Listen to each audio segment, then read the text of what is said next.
안녕하세요. 저는 서울 근교에 사는 30대 후반 여자입니다.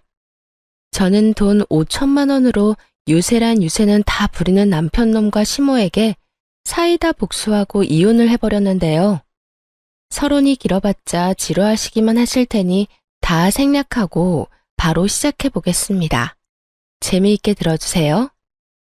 남편과 저는 회사 생활을 하며 만난 커플이었어요. 같은 회사는 아니었고 같은 건물 안에서 일을 하고 있었는데 어느 날 남편이 커피를 자꾸 주더라고요.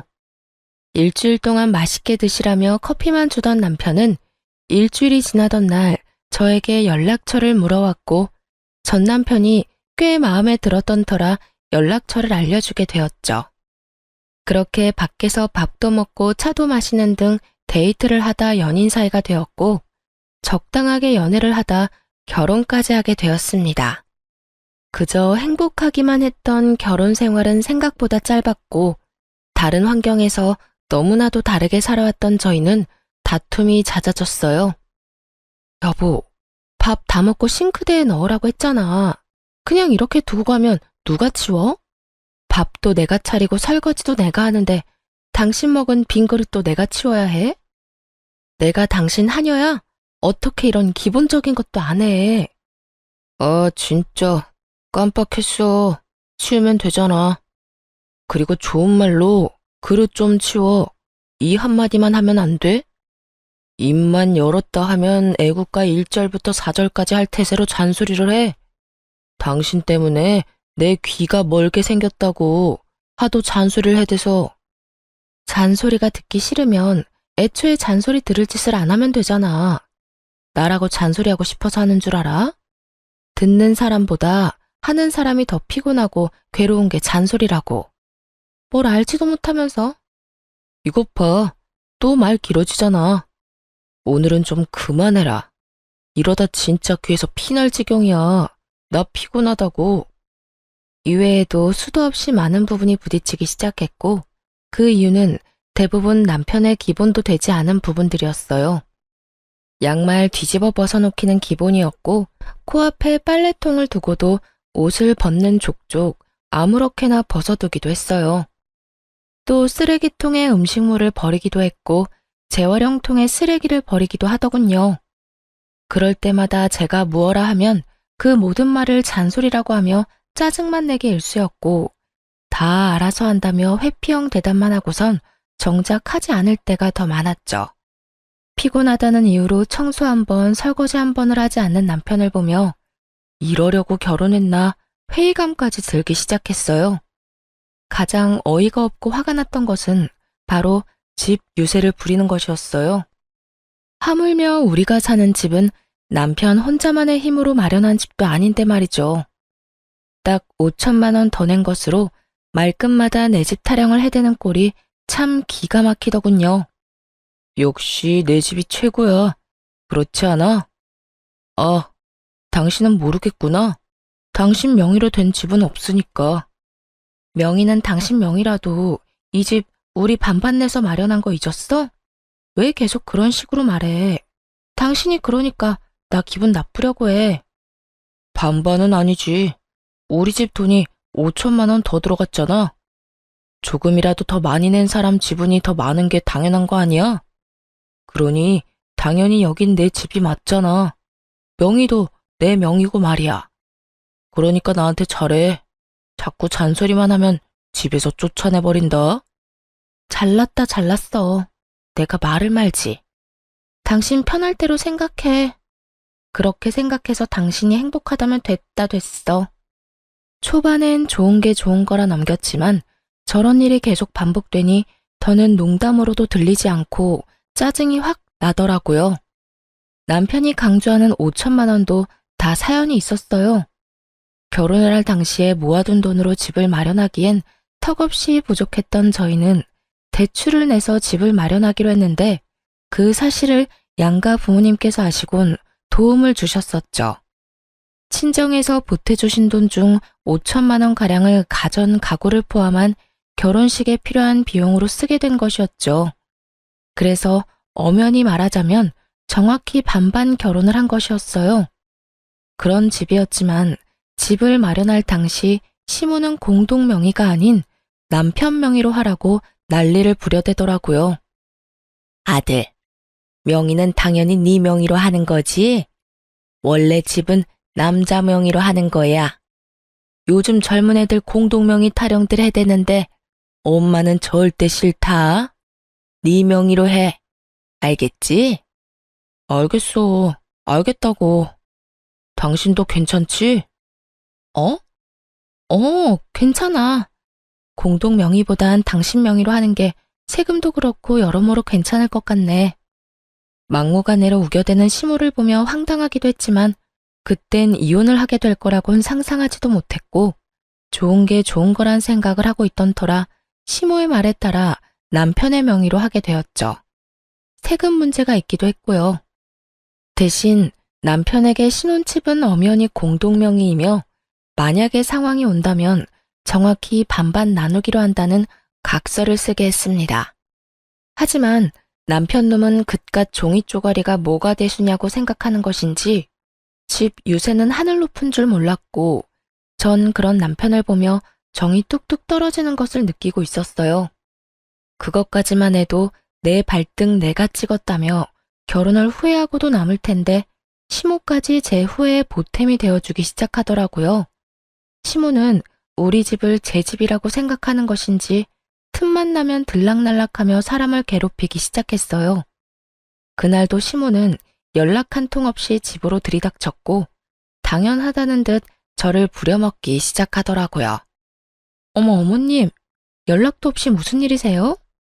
저희가 집에 없으면 어쩌시려고요? 주말인데 너희가 어딜 가겠어? 그리고 우리 아들한텐 연락했는데 못 들었니? 네, 별말 안 했는데 들어오세요. 그런데 정말 무슨 일이세요? 무슨 일 있어요? 내 아들 집 오는데 무슨 이유가 필요하니? 우리 아들은 뭐 하니? 아, 지금 낮잠 자고 있어요. 피곤한가 봐요. 앉아 계세요. 지금 깨워볼게요. 아니다, 아니야. 그냥 둬라. 피곤하면 좀 자야지. 그런데 너희 밥은 먹었니? 나는 오늘 하루 종일 뭘 제대로 못 먹었더니 배고픈데. 아, 시장하세요. 지금 바로 차려드릴게요. 그래, 그러면 간단히 쌈밥 좀 해먹자꾸나. 오리고기도 좀 굽고 양배추도 좀 찍어라. 집에 기본적인 쌈은 있지? 시모는 간단이라는 단어의 뜻을 모르는 것이 분명했어요. 물론 시모에게 차려주는 밥상이니 찌개찜은 다시 끓일 생각이었지만 나머진 냉장고에 있는 반찬을 내놓으려 했거든요. 갑작스럽게 집으로 들이닥친 사람이니 그 정도는 이해하겠지 했는데 시모는 간단히 집에 있지도 않은 재료들을 찾고 있더라고요. 어머님, 오리고기는 없고 삼겹살은 있어요. 쌈도 상추 깻잎은 있는데 양배추는 없고요. 너 회사 생활한다고 살림을 아무렇게나 살고 있는 거 아니니? 어떻게 가정집에 그 기본적인 것도 없니?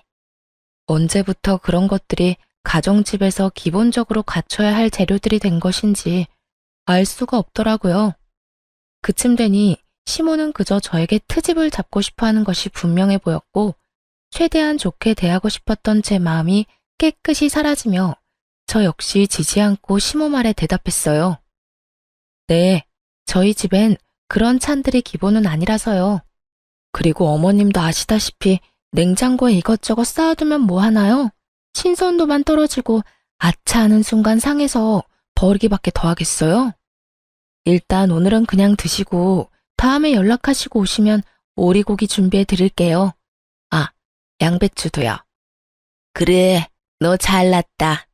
잘난 며느리 잘 둬서 밥 한 끼 얻어먹는 게 이리도 눈치가 보이는구나. 그리고 너 아까부터 연락 타령을 해대는데 이 집 엄연히 내 집이기도 하지 않니? 이 집에 들어간 내 돈이 얼만데 아까부터 연락 타령인 거야. 넌 네 집에 갈 때 연락하고 가니? 남편이 누굴 닮아 그 모양인가 싶었더니 시모가 남편과 똑같은 말을 하더라고요.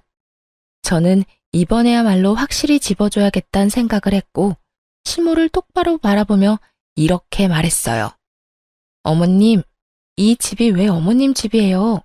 엄연히 저희 부부 집이죠. 어머님 돈만 들어간 거 아니고 저희 부모님 돈도 그 못지않게 들어갔어요. 어머님 말씀대로라면 저희 부모님도 이 집에 막 오셔도 되겠네요? 제 말에 시몬은 펄쩍 뛰며 이렇게 말하더라고요. 그건 아니지. 이 집 살 때 우리가 5천 더 보탠 거 잊었어? 그러니까 이 집에 대한 권리는 우리한테 더 있다고. 거기에다 이 집 명의도 내 아들 명의인 거 잊었어? 그런 내 집, 내 아들 집에 네 부모들이 왜 와? 내 아들 불편하게. 절대 난 그 꼴은 못 본다. 그 빌어먹을 5천만 원. 할 수만 있다면 시모의 입에다 던져주고 싶은 심정이었어요. 도대체 어느 나라 계산법에 따라 계산을 하면 저딴 결론이 나올 수가 있는 것인지 궁금해지더라고요. 전 다시 한번 정확히 반반 결혼임을 시모에게 말해주었습니다. 그 5천만 원 덜 들어가게 된 것도 이 집에 들인 가전 가구, 저희 결혼에 쓰인 여러 가지에 쓴다고 그렇게 된 거예요. 남편도 동의했고 그중 남편이 쓴 돈도 많고요. 그러니까 엄연히 이 집은 반반 보태서 마련했다고 볼 수 있죠. 그러니 저도 이 집에서 편해야 하지 않겠어요? 남편이 저희 부모님 오면 불편한 만큼 저 역시 어머님이 이런 식으로 오셔서 어머님 집인 양 들쑤시고 다니면 불편하고 힘들어요. 그러니까 연락하시고 오세요. 서로 좀 편하게 살자고요. 시모는 제 말에 얼굴을 붉히기 시작하더니 대바라진 X라는 말을 하고선 집으로 돌아가 버리더군요. 이런 일이 있고 난 후 시모는 저의 말에 잘 따라주더라고요. 너무 잘 말이죠. 시모는 집으로 오고 싶을 때마다 연락을 했고 그 연락의 빈도는 일주일에 5번 정도가 되었죠. 그쯤 되니 매번 거절하는 것도 힘든 상태가 돼버렸고 이리저리 변명을 해도 남편에게 연락을 해서 찾아와 버리더라고요. 그나마 다행이라고 할 수 있는 것은 남편 놈이 평일엔 오지 말라고 해줬다는 것이었어요.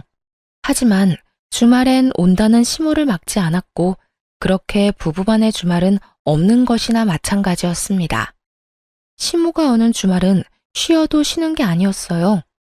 아침 대바람부터 찾아와 저녁 늦게나 돼서 돌아가니 곤욕도 그런 곤욕이 없더라고요. 삼시세끼를 매번 다르게 차려야 하는 것은 물론이고 간식, 과일, 때론 생과일 주스까지 직접 만들어 대령하라고 하니 없는 당직이라도 만들어 회사에 출근하고 싶은 심정이었어요. 그렇게 한 달이 지나가던 어느 날 시모에게 또 전화가 왔고 언제나 그렇듯 또 오겠다고 하더라고요. 결국 전 폭발을 해버렸고 남편에게 화를 내버렸어요. 엄마, 내일 또 온대. 엄마도 많이 적적하신가 보네. 매주 이렇게 우리 집에 오는 거 보니까 말이야. 황당하더라고요. 시모가 혼자 있는 것도 아니고 시부가 버젓이 살아계시는데 적적함이라는 단어가 왜 나오는지 이유를 알 수가 없더라고요. 적적? 지금 적적하다고 했어? 아버님도 계시는데 적적하긴 뭐가 적적하시다는 거야. 아니, 당신 말대로 적적하시다고 해도 이건 아니지. 어떻게 매주마다 결혼한 아들 집에 올 수가 있어? 해도 너무하잖아. 너무하긴 뭐가 너무하냐? 외롭고 심심하면 아들 집 올 수도 있는 거지. 당신이야말로 너무한다 생각 안 해? 다른 사람도 아니고 부모님이 자식 집에 와서 시간 좀 보내겠다는데 이렇게 싫어하는 건 좀 아니지. 부모님이 한평생 우리 곁에 계시는 것도 아닌데 있을 때 잘해드려야 할 거 아니야. 돈 드는 것도 아니고 그저 집에 와서 시간 좀 보내고 싶다는데 그냥 그러려니 하고 넘어가. 그러려니? 당신 같으면 그러려니가 되겠어? 나 지난 한 달 동안 주말에 단 하루도 못 쉬었어. 하루가 뭐야? 깨어있는 시간 내내 제대로 쉬지도 못했다고. 당신만 회사 다니니? 나도 회사 다녀. 나도 일하는 사람이라고. 나도 주말에 쉬어야 하는데 어머님 때문에 제대로 쉬지를 못하고 있다고. 그런데 그러려니? 말이면 다인 줄 알아? 좀 적당히 좀 해, 적당히. 무슨 여자가 입만 뗐다 하면 말이 길어져? 적당히 할 줄을 몰라? 내가 일해서 엄마 온다고 할 때마다 그냥 오라고 하는 거야. 엄마라도 와야 당신이 조용하니까. 그제야 남편 놈이 죽어라 시모를 집에 오게 한 이유를 알겠더라고요. 아니, 잔소리를 하고 싶어서 하는 사람이 세상 천지 어디에 있나요? 다들 알다시피 잔소리를 듣는 사람도 피곤하겠지만 잔소리를 하는 사람도 그 못지않게 피곤하고 감정이 상하는데 남편은 전혀 그런 생각은 하지도 않고 그저 제 잘못으로 몰아가고 있더라고요. 뭐? 당신 지금 그걸 말이라고 해? 내가 틀린 말 했어. 당신 잔소리 심하게 하잖아. 그러니까 우리 엄마 오는 게 싫으면 잔소리 좀 하지 마. 그러면 우리 엄마 보고 오지 말라고 할 테니까. 남편은 도리어 저에게 화를 내며 저만 이상한 사람으로 몰아갔고 저는 이런 순간마다 이혼이라는 단어가 절로 떠오르게 되었어요. 하지만 그때마다 이런 걸로 이혼까지 해야 하나 하는 생각이 들기도 했고 바보 같은 미련 때문에 이혼을 쉽사리 결정할 수도 없었어요. 그렇게 피곤한 일상을 보내던 어느 날 친정 부모님께서 연락이 왔더라고요. 딸, 어디야? 집이야? 엄마, 나 집인데 왜? 오려고? 아빠랑 볼일 보러 나왔는데 마침 근처라서 잠시 들려도 될까 해서 전화했지. 너희한테 줄 것도 있고 해서 말이야. 혹시 피곤하니? 아니, 피곤하기는. 얼른 와요. 기다리고 있을게. 집으로 오신 부모님은 양손 가득 먹거리와 함께 영양제 등 몸에 좋은 것들을 사가지고 오셨고 전 이런 부모님을 그냥 보내기가 싫어 식사를 하고 가시라고 했어요. 부모님도 저희 집에 처음 오셨던 터라 구경도 할 겸 시간을 보내다 가겠다 하시더라고요. 저는 부모님과 대화를 나누는 와중에도 온 신경이 안방에 가 있었어요. 왜냐하면 부모님이 오셨단 걸 뻔히 아는 남편놈이 인사는커녕 안방에서 나오지도 않고 있었기 때문이었죠. 도대체 이게 무슨 경우인가 싶더라고요. 이건 정말 선을 넘는 행동이잖아요. 그래서 전 부모님의 눈치를 살피다 안방으로 들어가게 되었고 방에서 침대에 누워 휴대전화를 보며 낄낄거리는 남편을 보는 순간 화가 머리끝까지 치솟았어요. 당신 지금 뭐해? 우리 아빠 엄마 오는 소리 못 들었어? 들었어. 태연해도 너무 태연한 목소리였어요. 남편은 굳이 길게 말하지 않았지만 그래서 어쩌라고 라는 뒷말이 들리는 듯 하더군요. 전 밖으로 목소리가 새어나가지 않도록 조용히 남편에게 말했어요. 들었으면 나와서 인사는 해야 할 거 아니야? 그 정도는 예의 아니야? 이젠 내가 인사하는 것까지 알려줘야 해? 나 피곤하단 말이야. 그냥 나 잔다고 그래. 깊게 잠들어서 못 깨운다고 하면 되잖아. 정 안 되겠으면 그냥 나 없다고 그래. 내가 아예 안 나갈 테니까. 당신 지금 그걸 말이라고 해? 아무리 피곤해도 우리 아빠 엄마가 왔는데 인사도 안 할 수가 있어. 불편한 걸 어떻게 해? 나 불편한 거 싫단 말이야. 주말엔 마음 편히 쉬어야 평일에 또 열심히 일할 거 아니야. 근데 오셨으면 주실 것만 주시고 가면 되지. 식사는 또 왜 하고 가신다는 거야? 아니, 애초에 주말에 찾아오신 거부터 좀 아니지. 너 진짜 말 다 했어? 네 엄마가 주말마다 찾아와서 삼시세끼 다 먹고 가는 건 되고 우리 부모님은 아예 와서도 안 된다는 이 말이니? 딸이랑 아들이랑 같아? 딸은 시집가서 출가 외인 아니냐. 여전히 침대와 한몸이 되어 입만 살아 움직이는 남편을 보는데 머리털을 다 뽑아주고 싶었어요. 이기적인 논리로 개소리를 하는 남편에게 하고 싶은 말은 많았지만 이야기가 더 길어지면 밖에 계신 부모님이 눈치를 채실 것 같더라고요. 그래서 전 남편을 두고 방에서 나왔고 부모님께는 남편이 피곤하다며 대충 얼버무렸습니다. 아, 남편이 많이 피곤한가 봐. 요즘 회사 일이 바빠서 오늘 아침까지 집에서 일하다가 좀 전에 잠들었거든. 그래서 그런지 깨워도 못 일어나네. 그냥 자게 두고 우리끼리 맛있는 거 먹자. 나중에 일어나면 전화하라고 할게. 아유, 전화도 됐어. 피곤하면 자야지. 밥이야 맨날 먹는 건데 뭘. 그냥 자게 두고 나중에 일어나고 큰 소리 내지 마. 엄마의 말을 듣는데 부모님께 더욱 죄송해지더라고요. 이때껏 제가 너무 바보처럼 참고 살아 남편이 우리 부모님까지 무시하나 하는 생각이 들기도 했고요. 그렇게 시작된 식사 자리, 마냥 좋을 순 없는 상황이었죠. 저는 저대로 웃고는 있는데 웃는 것이 아니었고 부모님은 부모님대로 눈치를 살피시느라 밥을 씹지도 않고 삼키고 계셨고요. 그렇게 눈코 뜰 새 없이 식사를 마친 부모님은 서둘러 돌아가 버리시고 저는 그간 참아왔던 분노가 터져버렸어요. 당신 진짜 해도 해도 너무한다. 우리 부모님을 무시해도 정도가 있지. 어떻게 진짜 안 나와 볼 수가 있어? 당신 이거밖에 안 되는 인간이었어? 내가 뭘 어쨌다고 그래. 내가 피곤하다고 안 나간다고 했잖아. 장인어른 장모님이 뭐라고 하신 것도 아니고 식사 잘하시고 가셨으면 된 거 아니야? 당신이 보기엔 잘 드시고 가신 것 같아? 국 반찬은 그대로 있고 밥만 드시더라. 그 밥도 제대로 씹지도 않고 삼키시고. 딸 집에 처음 왔는데 우리 아빠 엄마가 이딴 취급이나 받고 가셔야 했어?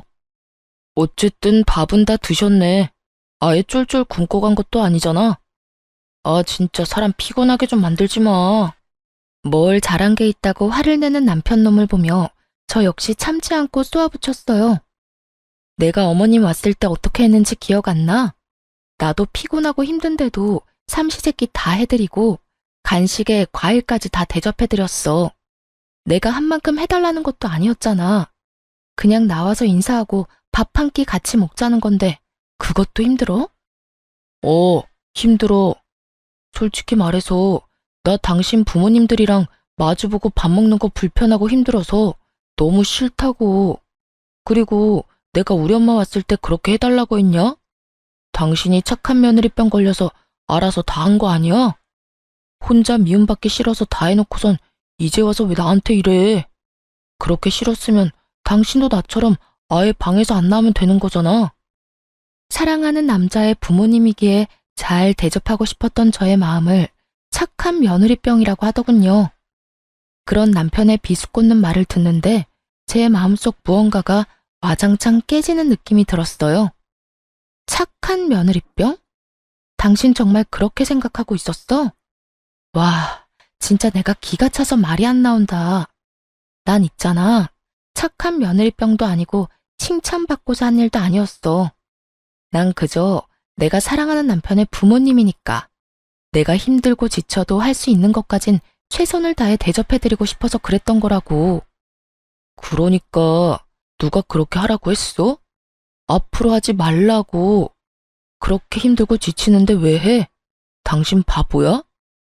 바보? 그래, 당신 말이 다 맞네. 내가 바보였네. 알겠어. 그러면 앞으로 나도 당신처럼 어머님이 오든 말든 안방에서 안 나와도 상관없다 이거지? 알겠어. 당신 후회하지 마. 후회는 무슨? 당신이 어떻게 하든 후회 안 할 테니까 앞으로 당신도 내가 어떻게 하든 상관하지 마. 결국 남편은 잠자고 있던 제 코털을 건드렸고 정 결혼하고 처음으로 시모의 방문을 기다리게 되었습니다.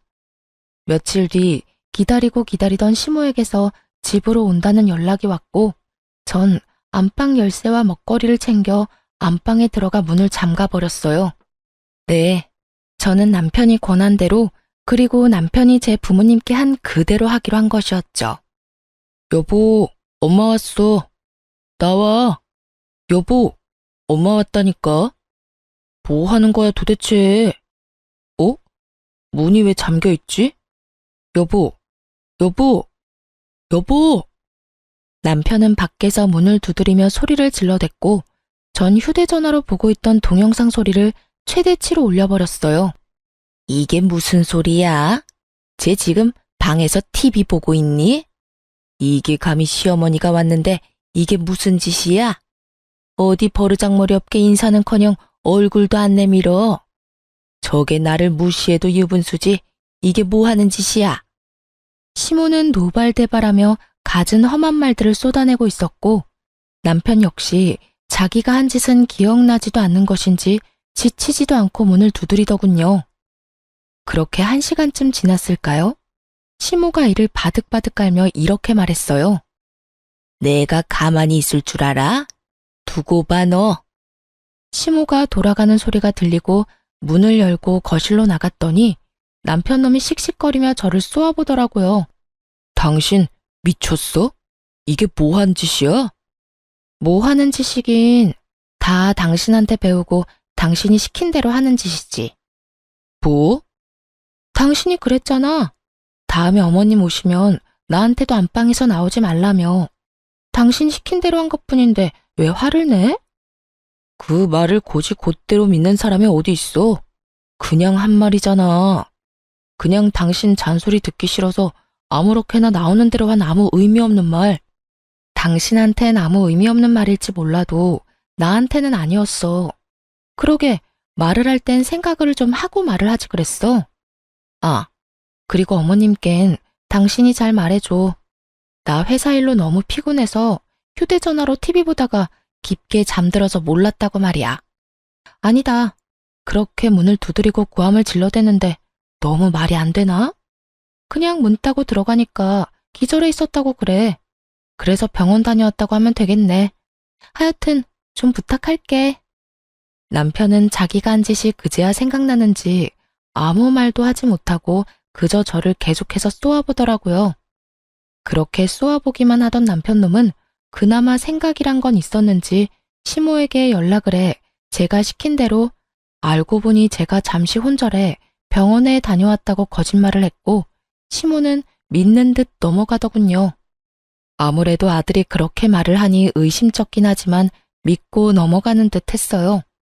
믿지 않았다면 진작 연락이 와 노발대발 화를 냈을 텐데 따로 연락이 오지 않을 뿐더러 찾아오지도 않았으니까요.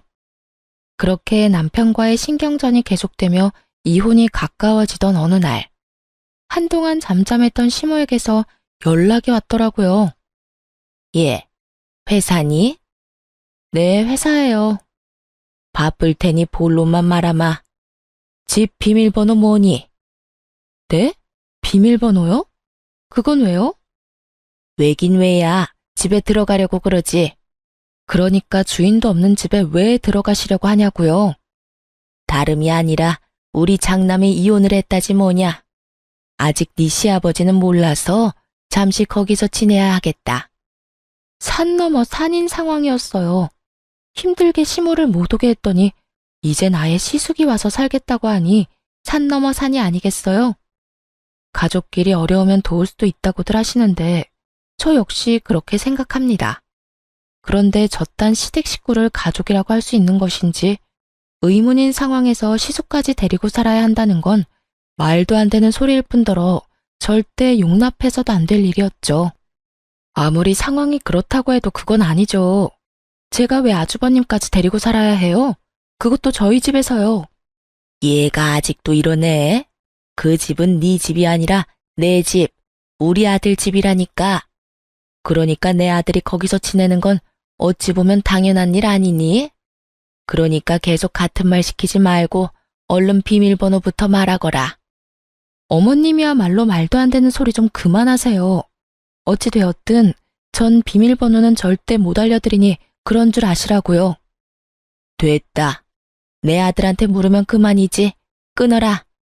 내가 너하고 무슨 대화를 하겠다고 너한테 전화를 했는지. 괜한 시간 낭비만 하고 기분만 상했어. 시모는 전화를 끊어버렸고 불안한 마음에 남편에게 전화를 해보니 다행히도 전화를 받더라고요. 여보, 어머님 연락해와서 우리 집 비밀번호 알려달라고 하면 절대 알려주면 안 돼? 갑자기 이게 무슨 소리야? 우리 엄마가 비밀번호를 알려달라고 한다고? 왜? 아주버님 이혼하셨는데 아직 아버님이 몰라서 한동안 우리 집에서 지낸다잖아. 이게 말이나 돼? 하여튼 당신 비밀번호 절대로 알려주지 마. 알려주기만 해봐. 나 진짜 가만히 안 있어. 틀린 말도 아닌데 왜 이렇게까지 매정하게 굴어. 형이 오갈 데가 없으면 우리 집에서 지내는 게 당연한 거 아니야? 설마 했더니 남편 역시 시모와 별반 다르지 않은 말을 뱉어내고 있더라고요. 오갈 데가 없는 시숙이 왜 우리 집에 살아야 하냐고 따져봤자 돌아올 대답은 뻔했기에 전 그저 제 뜻을 확실하게 전해주기로 했습니다. 뭐? 당신 진짜 미쳤어? 그 집이 당신 혼자 사는 집이야? 그 집, 우리 부부 집이야. 그런 집에 왜 아주버님이 사냐고. 난 싫어. 나 진짜 싫다고 했어. 가르쳐주면 나 진짜 가만히 안 있을 거야. 이거 엄포 아니고 진짜 진심으로 하는 말이야. 내가 비밀번호 알려주면 이혼이라도 하겠다는 말처럼 들린다. 이혼? 왜? 못할 것 같아? 난 그 생각도 충분히 하고 있거든. 그러니까 절대 알려주지 마. 그러든가 말든가 알아서 해. 난 알려줄 테니까. 여기까지만 해도 충분히 화가 나는데 바로 이어지는 남편의 말은 정말 가관이었어요. 이혼? 웃기고 있네. 네가 얼마나 계산적인 여잔데 집을 포기하면서까지 이혼하겠어? 집, 내 명의인 건 알고 있지? 이혼도 네 입에서 나와서 난 위자료 줄 필요도 없고 집 명의도 내 명의라서 이혼하면 넌 한 푼도 못 받아. 그런데도 할 수 있을 거라 생각해?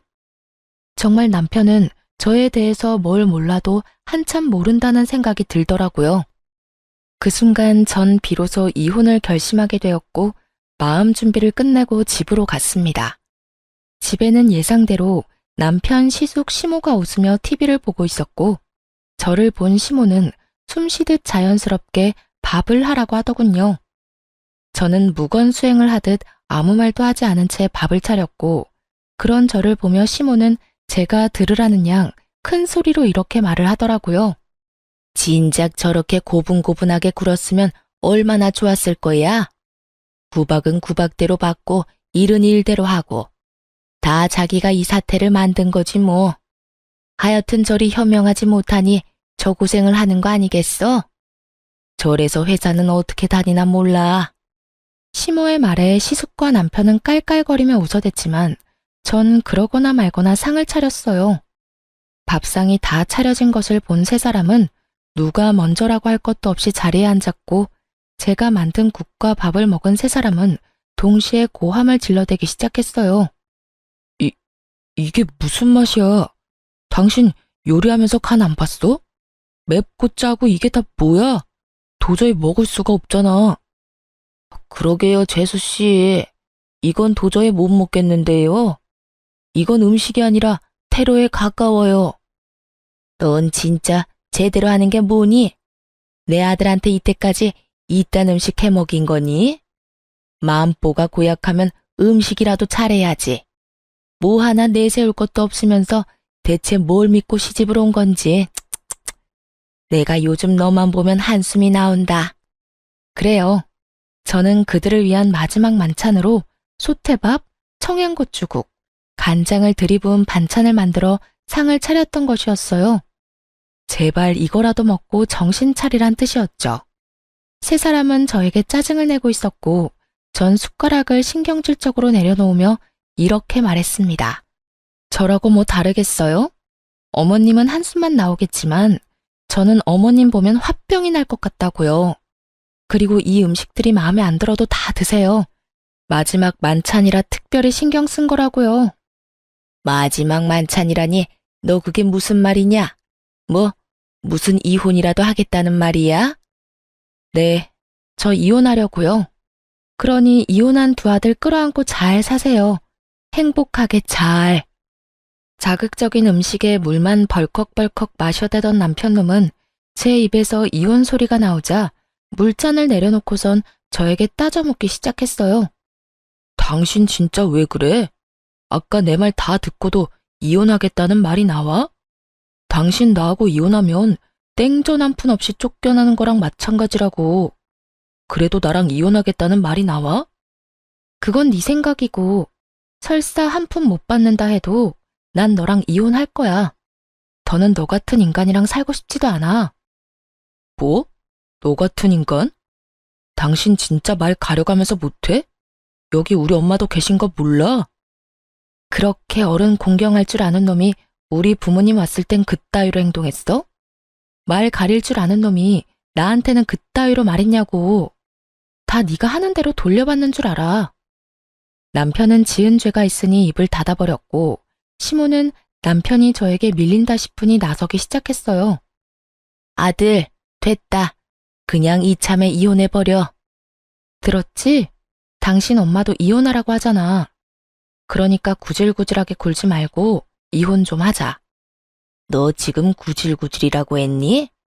아무리 본데 없이 컸다 해도 그렇지 어른 앞에 두고 어떻게 그딴 말을 짓거릴 수 있는 거야? 제가 본데 없이 컸으면 어머님은 아들을 얼마나 엉망으로 키웠길래 둘 다 저 모양 저 꼴이에요? 남의 집 귀한 자식 욕하기 전에 어머님 자식 교육이나 똑바로 시키세요. 이혼할 마당에 겁날 것이 없었던 저는 하고 싶은 말을 그냥 다 해버렸고 시모는 이런 저를 보며 화를 내려나 싶더니 이내 입을 다물곤 남편에게 이렇게 말하더군요. 얘 말하는 거 다 들었지 아들? 그냥 이혼해버려. 그렇지 않아도 저딴 며느리 갈아치우고 싶었는데 잘 됐어. 집도 네 명이겠다. 너한텐 이혼이 여러모로 이득이니 그냥 해버리고 좋은 여자 찾아서 재혼이나 하거라. 집 있겠다, 능력 있겠다. 우리 아들 처녀한테 장가 갈 수 있을 것이야. 시모의 말에 남편 역시 그렇게 하는 게 좋겠다며 저에게 이혼을 하자고 했고 시숙은 동생이 이혼을 하든 말든 그저 쭉 살 곳이 생겼다며 기뻐하더라고요. 그래, 하자. 누가 이혼하자면 못할 줄 알아? 나도 당신 같은 여자한테 미련 없다 이거야. 불쌍해서 데리고 살아줬더니 고마운 줄도 모르고 당장 이혼해, 당장. 그러면 나 이 집에서 쭉 살아도 되는 거야, 엄마? 아싸, 그렇지 않아도 어디 가서 살아야 하나 걱정이었는데. 그래, 우리 장남. 앞으로 그냥 여기서 살면 돼. 여기 네 동생 명의로 된 네 동생 집이야. 이혼해도 명의가 네 동생 거라 아무 상관없어. 그러니까 여기서 새 출발해. 이렇듯 파렴치하게도 기뻐하는 새 인간에게 그들에겐 잔인하지만 저에게는 즐거운 진실을 알려주고 싶었지만 우선 즐기게 두기로 했습니다. 일단 그들은 세 사람인 반면에 저는 혼자이기도 했고 희망과 꿈이 클수록 절망도 클 것이라 생각했기 때문이죠. 저는 짐을 싸 친정으로 갔고 친정에서 이혼을 진행하게 되었어요. 빨리 이혼하고 싶어 이혼 노래를 부르던 남편놈과 시댁 것들은 이혼이 진행되면 될수록 얼굴이 사색이 되어가더군요. 그 이유는 자신들의 뜻대로 되는 것이 단 하나도 없었기 때문이었어요. 저는 남편이 각서를 쓴 다음날 바로 공증을 받았을 뿐만 아니라 만일을 대비해 녹음까지 해놨었죠. 온전히 자신의 것이라고 믿어 의심치 않았던 남편 명의의 아파트는 각서 내용대로 정확히 반반으로 나누게 되었어요. 거기에다 시모가 저를 부려먹은 대화 역시 통화 녹음과 문자로 보관 중인 상태였죠. 그렇게 남편과 시모는 저에게 위자료까지 주게 되었습니다. 이혼이 마무리되던 날 전 남편 놈은 눈물까지 고인 눈으로 저를 노려보더라고요. 그러다 울겠다. 지금 안 울게 생겼어? 아파트에 위자료까지. 생각지도 못한 돈이 너한테 다 들어가게 생겼는데. 생각지도 못했다는 사실이 난 놀랍다 놀라워. 내가 보탠 돈이 있는데 그깟 명의 하나 때문에 다 네 몫이 될 거라 생각했어? 착각도 그 정도면 병이고 욕심이 과하면 탈이 나는 법이야. 그러니까 앞으론 그딴 심보 버리고 착하게 좀 살아라. 전 남편은 끝까지 저를 노려봤고 전 콧노래를 부르며 이혼을 할 수 있었습니다. 저의 복수는 이것이 끝이 아니었어요. 오히려 이제부터가 시작이었죠. 전 이혼을 진행하며 전 시부에게 전화를 걸어 전 시숙을 이혼 사실과 함께 전 남편과 이혼하게 된다는 사실 역시 알리며 이혼 사유에 대해 낱낱이 밝혀버렸어요. 시부는 머리 끝까지 화가 나 집을 살 때 보태주셨던 모든 돈과 지원을 끊어버림과 동시에 세 사람을 집에서 쫓아내버리고 전 시모와 이혼을 진행 중이라고 하더군요. 평소에도 전 시부는 전 시모가 아들들 사람에 지나치게 개입하며 며느리들을 괴롭히는 모습을 보며 하지 말라고 여러 번 경고했는데 전 시모는 그 말을 전혀 듣지 않았던 것이죠. 알고 보니 전 시숙 역시 전 시모의 개입 때문에 이혼을 하게 되었고 저 역시 비슷한 이유로 이혼을 하게 되었으니 더는 그런 전 시모와 함께 살고 싶지도 살 이유도 없다고 하시더라고요. 전 시모가 이혼할 처지에 놓이자 전 남편이 급했는지 전화가 다 왔더라고요. 야, 너 진짜 미쳤어. 우리가 이혼했으면 끝난 거지. 왜 우리 아버지한테까지 전화해서 이 사달을 만들어? 지금 너 때문에 우리 엄마까지 이혼하게 생겼다고.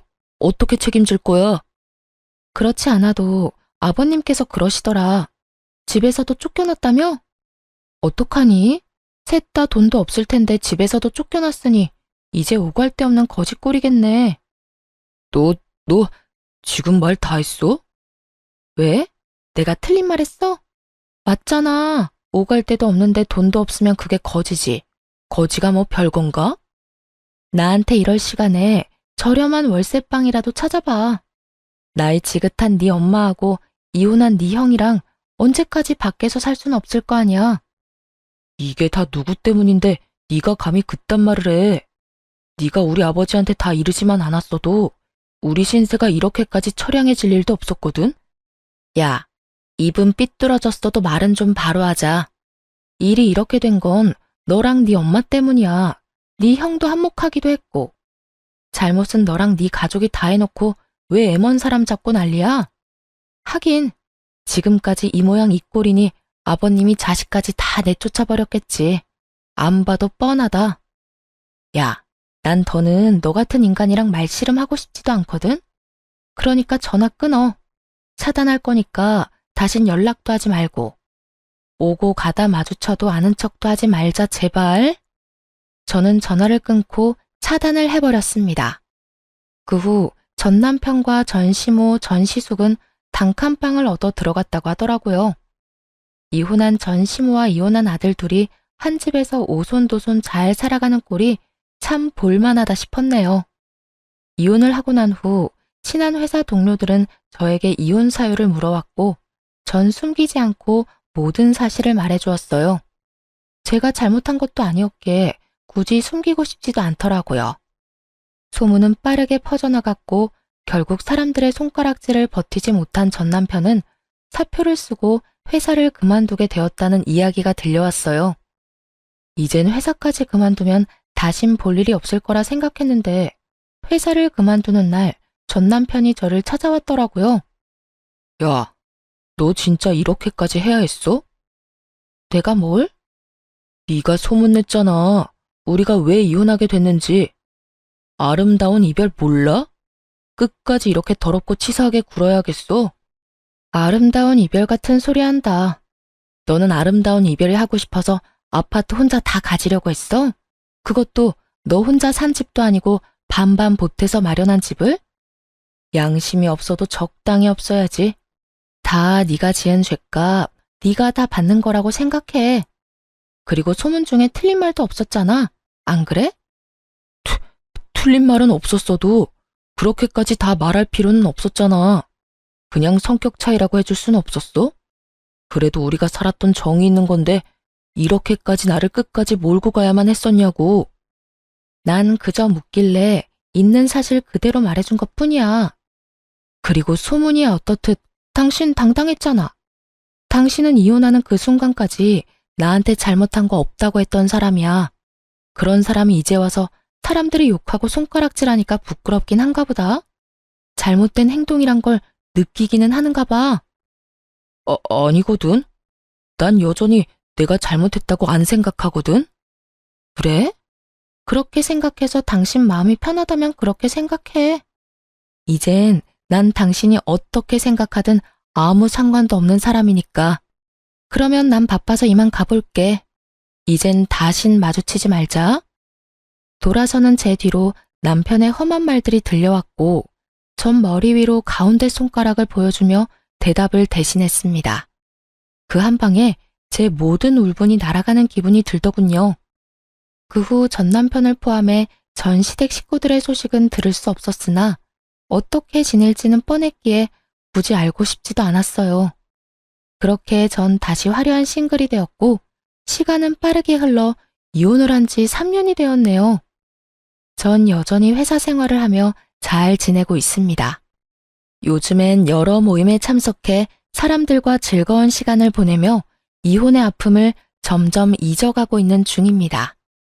남편에 대한 미련은 없다고 하나 이혼을 마음먹게 되었던 과정부터 이혼을 하게 되는 과정까지 너무 힘든 일의 연속이었기에 처음엔 참 많이 힘이 들더라고요.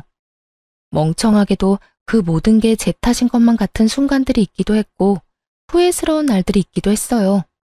그야말로 기분이 롤러코스터를 타는 날들이었어요.